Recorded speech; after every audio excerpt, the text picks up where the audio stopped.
2019년 7월 일본 정부가 강제징용 판결에 대한 보복으로 한국을 수출 화이트 리스트 국가에서 전격 배제하며 1,100여 개에 이르는 일본산 민간 부품, 소재 등 전략물자 수출을 통제하는 경제보복을 실시하였습니다. 이런 일방적인 수출 제한 조치는 국가 간의 단교 수준의 조치인데 특히 일본 정부는 대일 의존도가 매우 높은 실리콘웨이퍼, 포토레지스트, 불화수소 등 반도체와 디스플레이 제조를 위한 핵심 기초 소재를 규제함으로써 한국 경제에 기둥 낀 삼성전자와 H전자, SK하이닉스 등의 타격을 입혀 한국 경제에 큰 피해를 주려던 것입니다. 일본 정부가 한국에 대한 화이트리스트국 제외와 관련해 일본 언론과 네티즌들은 일본 수출 규제가 한국 기업에 큰 타격이 될 거야. 한국인들은 일본 맥주를 먹지 못해 곧 미쳐버릴걸. 한국 같은 아래 것들이 윗사람을 화내게 하면 어떻게 되는지 이번 기회에 깨달아야 한다.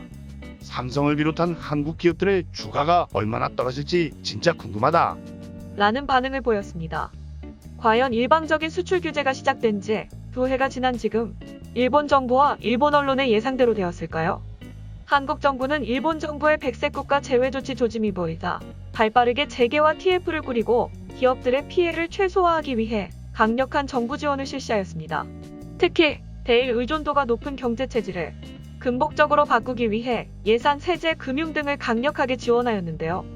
R&D에 매년 1조 원 이상 대규모 추가 지원을 하고 자립화가 시급한 핵심 R&D에 대해서는 예타 면제, 세액 공제를 추진했습니다. 업계 관계자들은 한국 정부의 발빠른 대처 덕분에 한국 기업들의 뚜렷한 피해가 발생되지 않았다고 전했습니다. 한편 한국 정부의 소부장 국산화 지원 및 공급망 확대를 통해 산업 생태계가 변화하면서 오히려 한국 기업들에게 배짱 장사를 하던 일본 기업들이 곡소리를 내기 시작하였습니다. 어느 정도 시간이 흐르면 한국 정부가 숙이고 다시 수출 재개를 요구할 것을 예상했지만 조짐조차 보이지 않고 국산화를 빠르게 성공해냈으며 일본 측에서 먼저 수출 재개를 꺼내기에도 일본 자국 내 여론을 의식해야 하기 때문에 한국으로 수출하던 일본 기업들의 막대한 매출 감소가 발생하기 시작했습니다. 니혼 게이자이 신문 니케이는 일본 제품을 계속 사용해온 한국 기업의 조달 전략 전환은 일본의 소재 제조업체의 실적에도 그림자를 들이우고 있다 라고 전했습니다. 니케이는 일본 불화수소 업체 스텔라케미파의 2020년 1분기 매출은 전분기 대비 12%, 영업이익은 32% 감소, 고순도 불화수소 출하량도 전분기보다 30% 감소했다고 전했습니다.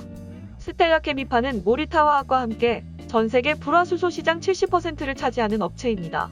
모리타화학도 지난 1월 초순 수출 규제가 일부 완화됐지만 한국 판매량은 이전보다 30% 감소했다 라고 밝혔습니다.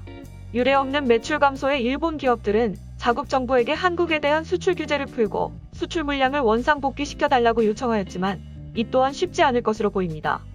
안기현 한국반도체 산업협회 상무는 일본의 수출 규제가 2019년 7월 이전으로 돌아가도 한번 바뀐 재료는 일본제로 돌아가지 않습니다.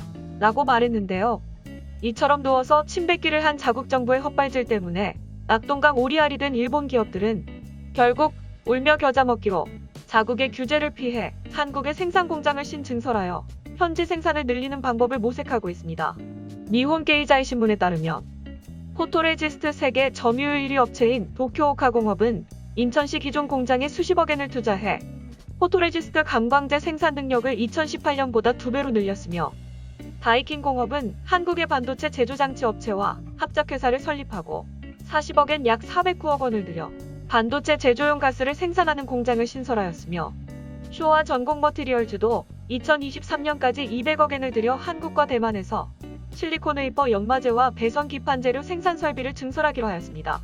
이처럼 일본 정부가 2019년 한국에 대해 반도체 핵심 소재의 수출 규제를 하면서 한국 경제를 회복 불능 수준의 타격을 가하겠다고 계획해 오히려 자국 기업들에게 엄청난 피해를 입히는 한편 자국 정부가 해결해주지 않자 일본 화학회사들은 오히려 살기 위해 한국 현지 생산으로 기업 전략을 바꾸는 웃지 못할 일이 발생되었습니다. 지금까지 3분 이슈였습니다.